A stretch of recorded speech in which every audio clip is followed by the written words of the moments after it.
How has living fearless defined who you are today? I don't always feel like I've been fearless. I mean, there were so many cases where I was terrified, but I followed my heart. Being free of fear is so crucial for all of us. We must be free from any fears that may hold us back, any negative thinking or limiting beliefs, limiting mindsets. We need to find the freedom and overcome our past, overcome our ghosts.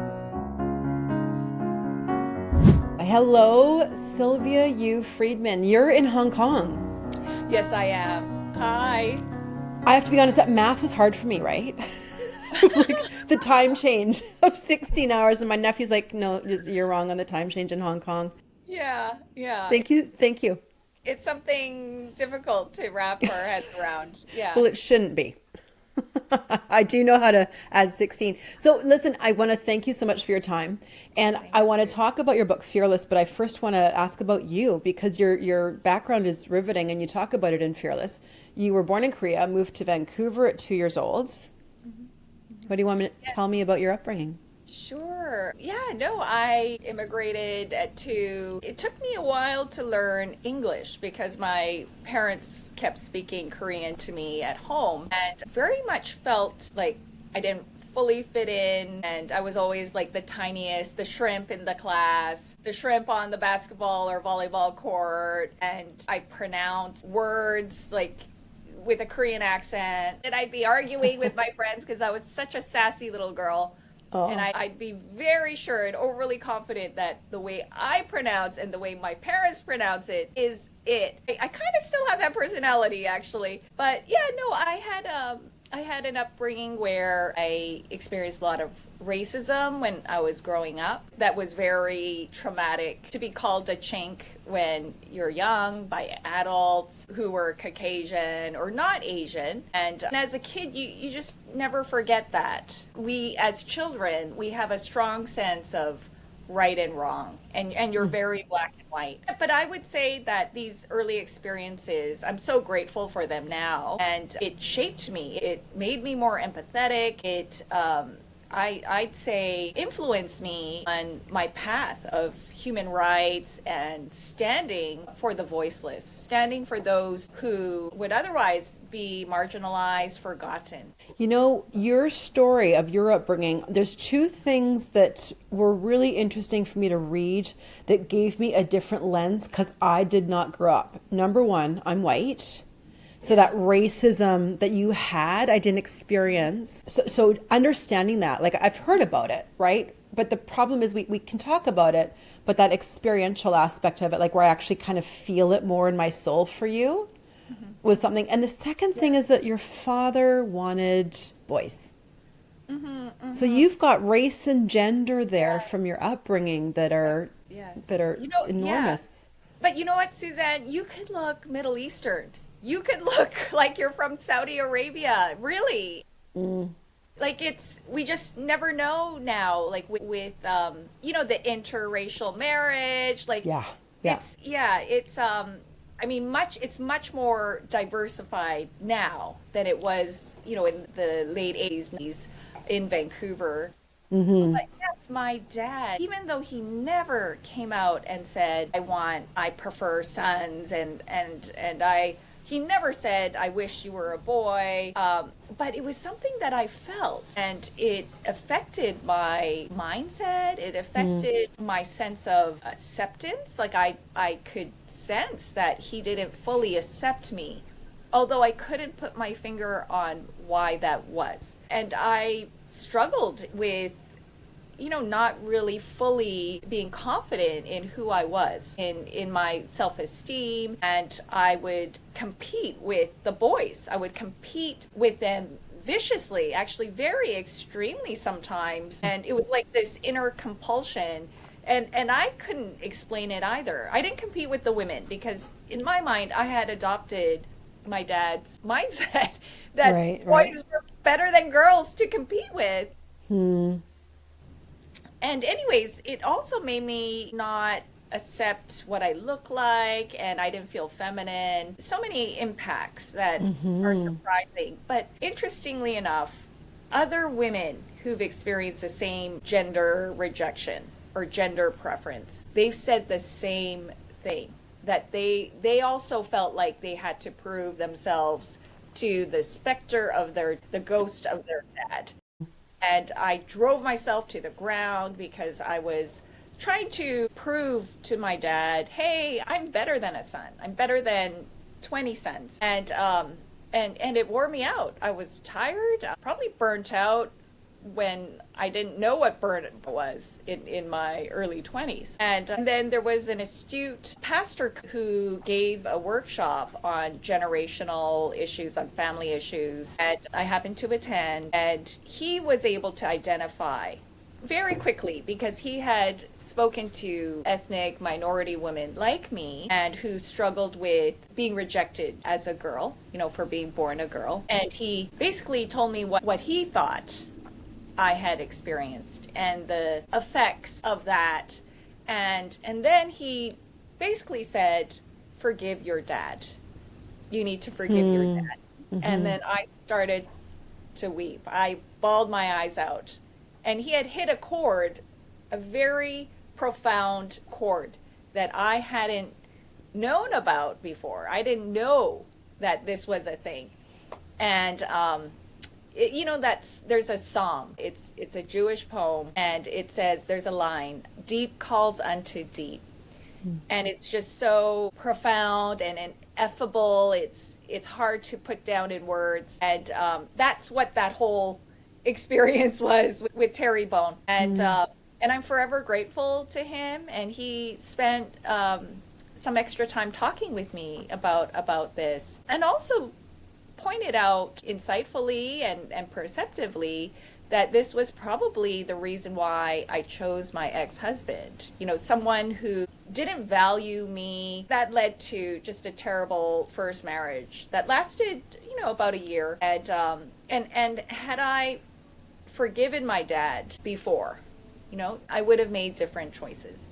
Because when we're not reconciled with our parents, it will affect us in life, relationships, in our career. And I've seen this invisible glass ceiling on people who, even if they try their best to succeed and do well in their career and their lives, it's like they hit roadblocks if they haven't fully reconciled with one or both parents. Well, because you're always trying to meet that then, right?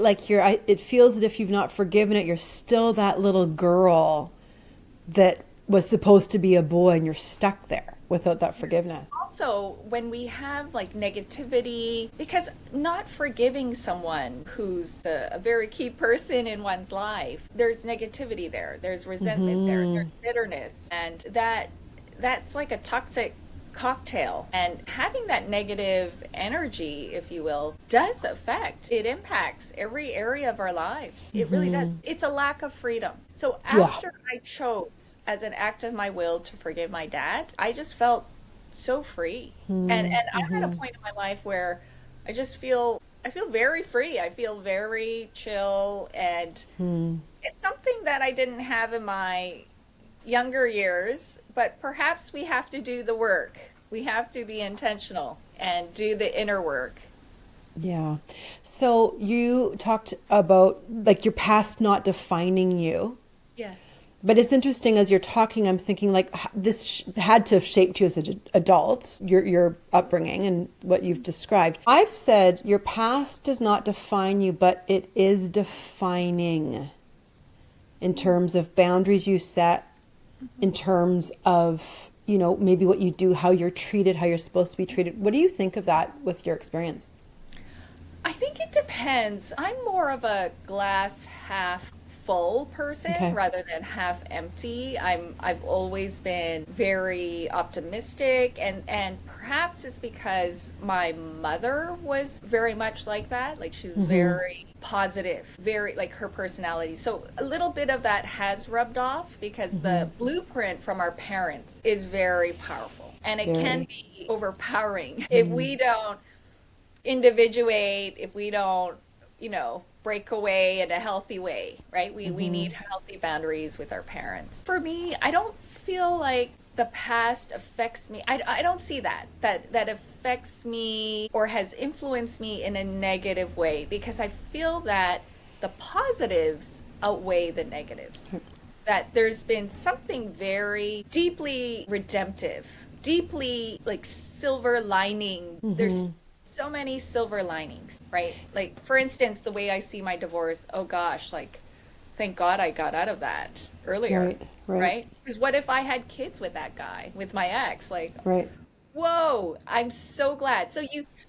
Yes, it can affect us, but it depends on the individual. It depends on how we can reframe what we've gone through. And I don't see myself as I'm a victim of that or this. Like, I feel very much we have choices. We are dynamic, and we can change the script. We can flip the script of whatever we went through. And so that's my point of view. My lens on defining is like, it feels that like the work you alluded already to your philanthropic work.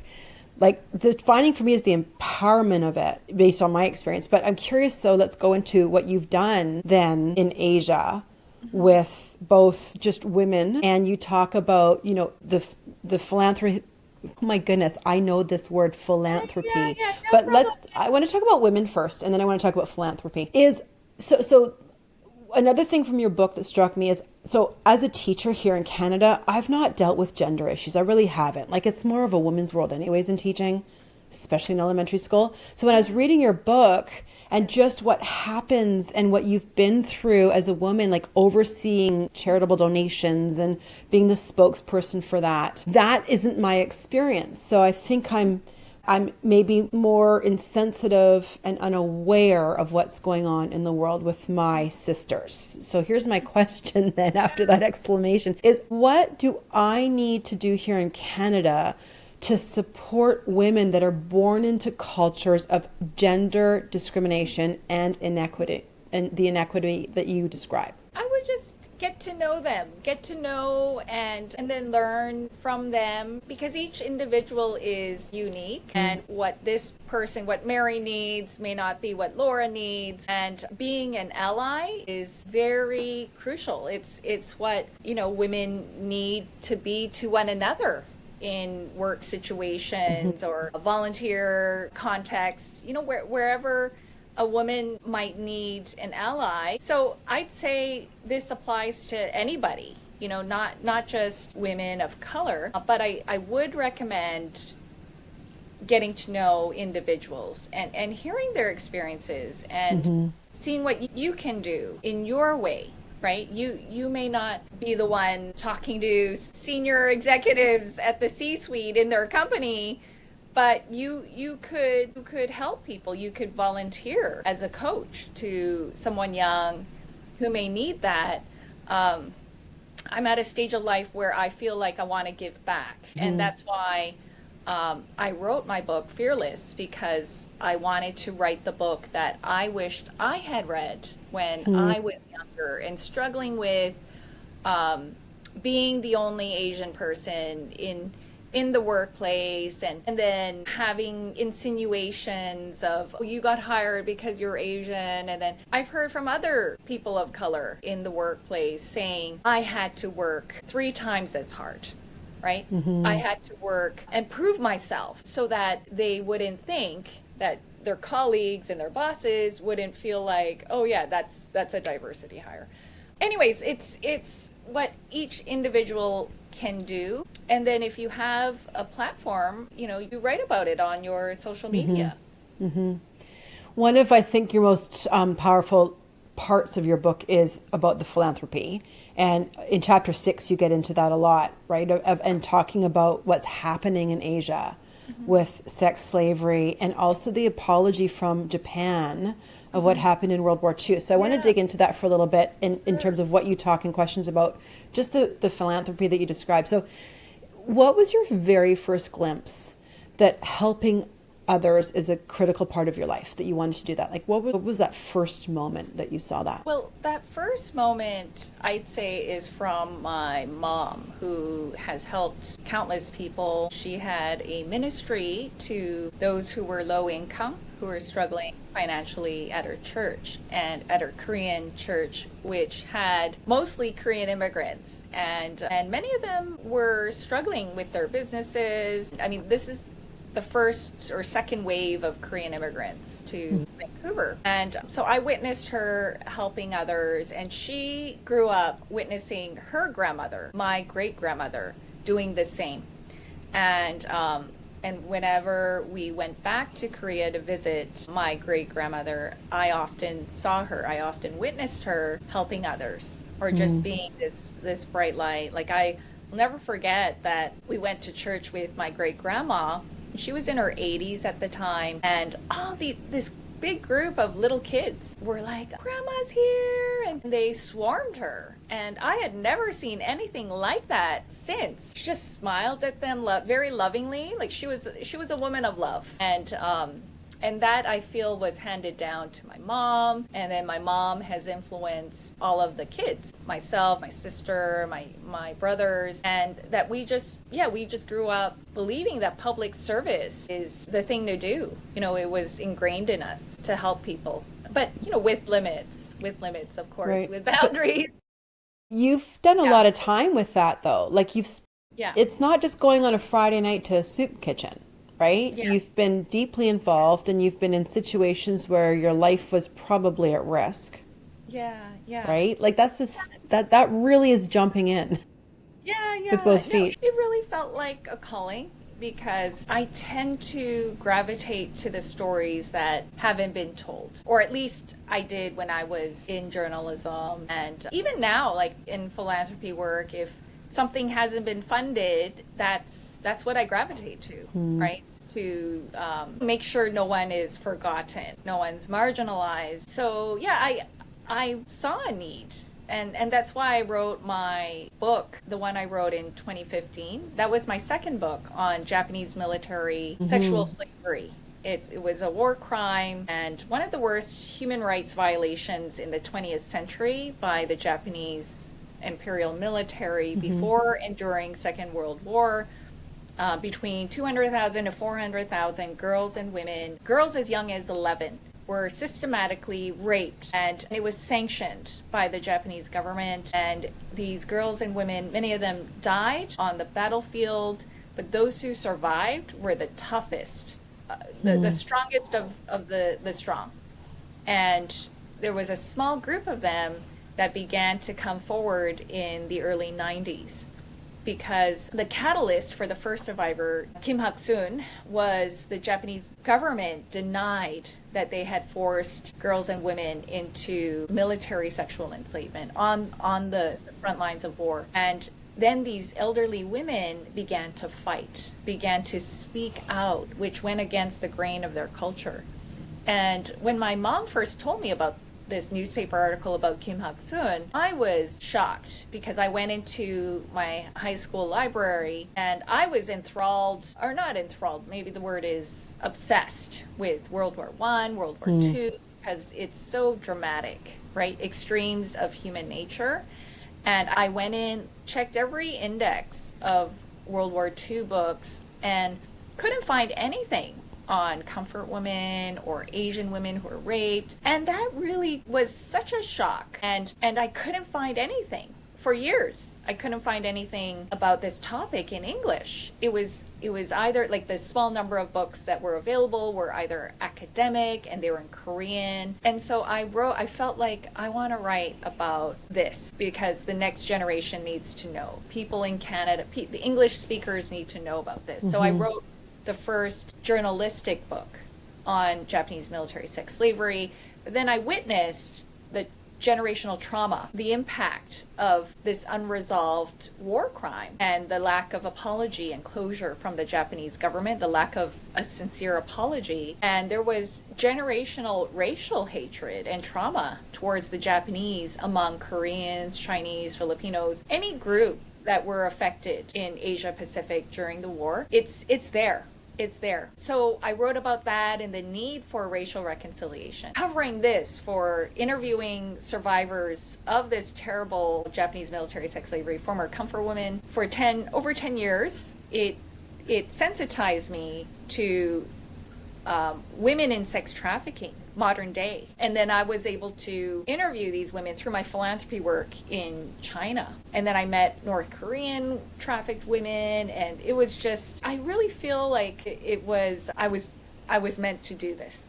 I was meant to write about this because no one had done this before. And had there been many books on the topic, I wouldn't have done it because there's no need. There's no need. Interesting for me was that with the Japanese is you're Korean, right? Like you've been heavily invested on what's gone on with another country's people and just and the draw to that. What fills your soul? Like at a deeper cellular level, what fills your soul when you take the time to invest with the various needs of others? Yeah, I mean, I haven't done that kind of frontline work in years, but when I was doing it, I was very much driven by I want the world to know, and I want to see solutions.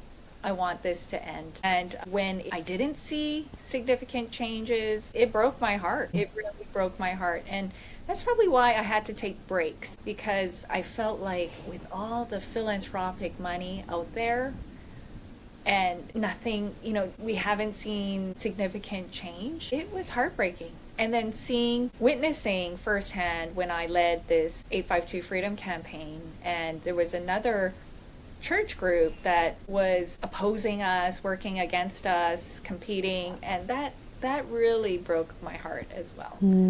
Because I thought, aren't we supposed to work together? And I was just so naive in thinking this competition is not in the church world. It's not in this NGO world. Of course it is. But as I was in philanthropy, when I was in philanthropy, everyone showed their best face. They put their best foot forward. So that was a very rude awakening that really discouraged me for several years, actually. It took me a while to process that. And so now I'm at a point where I'm working in private equity because I want to now start a fund. Sure. I want to make a difference through financial mobilizing and activism, right? Like you be the change that you want to see in this world, right? Gandhi said that.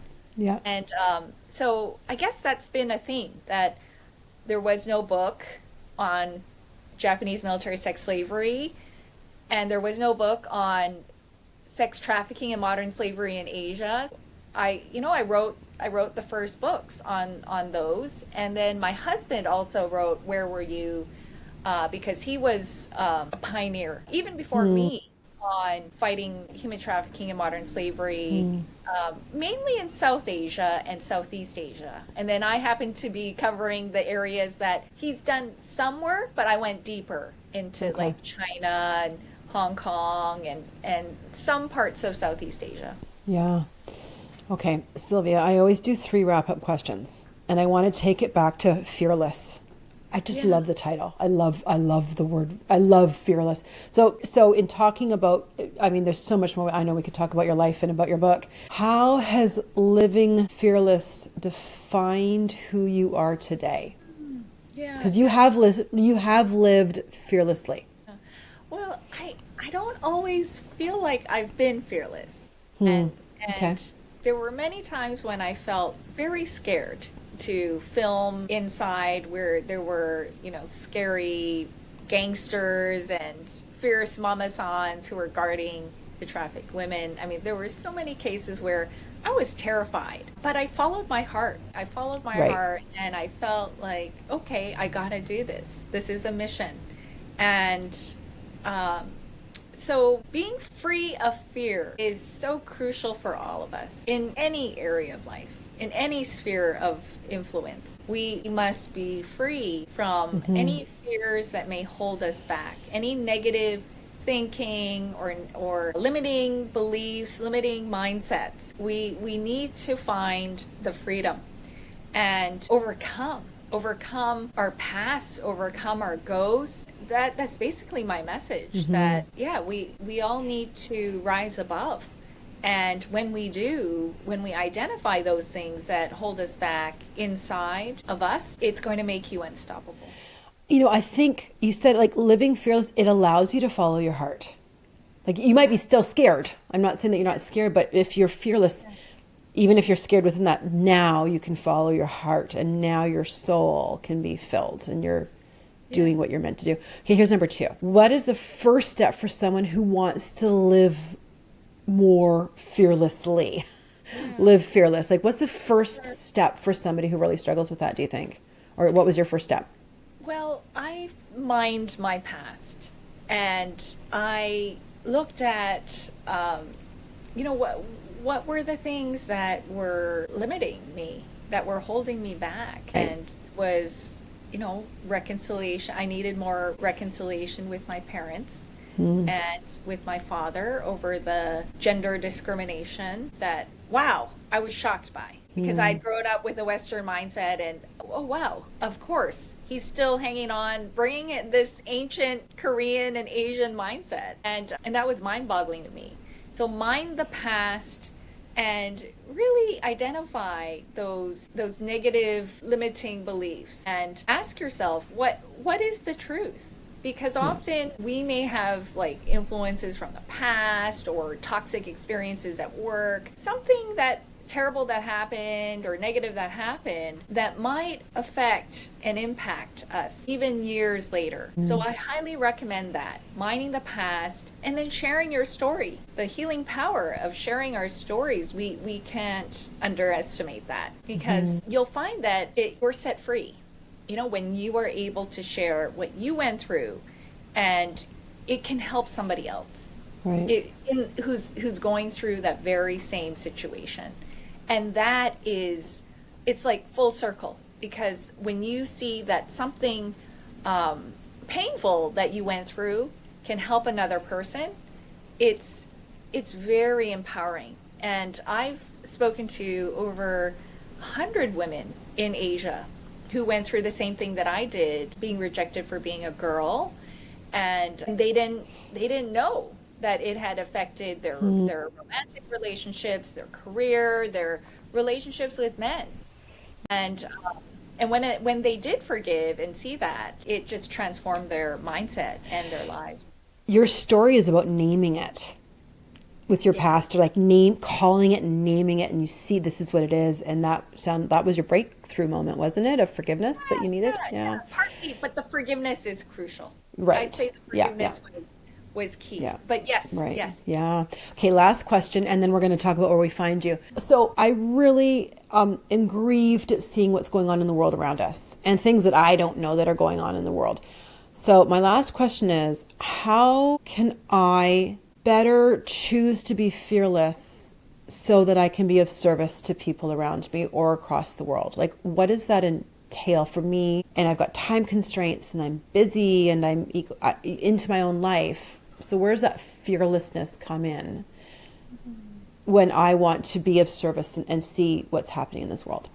Yes, no, that's a good question. We can all share with our friends in our networks, with our close friends and family. We can share. It depends on the cause. It depends on the topic that you want to run with. If it's mental health or the plight of girls and women around the world, then start small. Start in your circle. Start with the people you have influence with. And if you're on social media, then you share. If there is an NGO or nonprofit that's working in that area, then donate. Give your money, your time, your talents. You can volunteer, and it could be a short period of time. If you want, you can set aside a month and say, okay, I want to be a virtual volunteer. I can help this nonprofit with, if you have consulting skills or if you have fundraising skills. And just make the world a better place through what you can do. And no act is too small. Something I've seen too is the willingness to be uncomfortable. I'm trying to take my family to the downtown east side and work with Union Gospel Mission and do service and go. And you have to be okay to be uncomfortable because things make us uncomfortable. Yes. People that need that.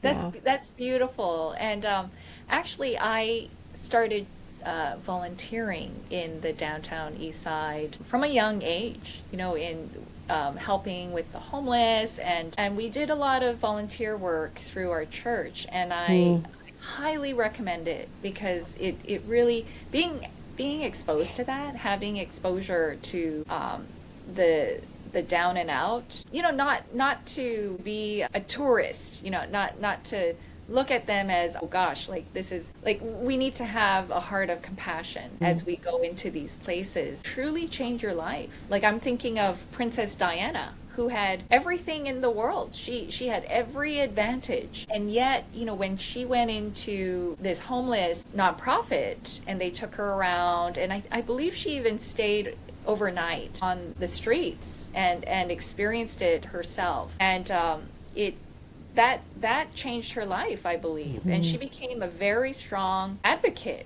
for ending homelessness. And that has been handed down to her son, Prince William. I want to know now, you talked to me about book coaching and what you're into.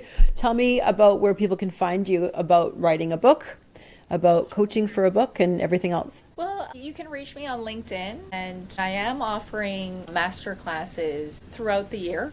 And I'll be posting about when and the details of that on my LinkedIn or Instagram or Facebook. And I've written, this is my book, Fearless. And it's the book that I wish I had read when I was growing up. And I didn't know about toxic offices. No one warned me. You don't learn that in university. No. And my parents didn't talk about that either. So it's something that I hope will help people as they're dealing with looking for love for their life partner and navigating toxic offices or bosses or friendships, how important friends are, especially as we get older. I will put things into show notes for people to find. Thank you. And Sylvia, Friedman, thank you so much for your time. Thank you. You were amazing. All the way in Hong Kong. Thank you. Thank you, my friend. My friend. Thanks for listening. You now can subscribe to this channel if you want more podcasts and Just Me segments about how we find authentic connection in every way. It really helps if you want to click like on this, as well as leave comments below. I want to hear what you have to say.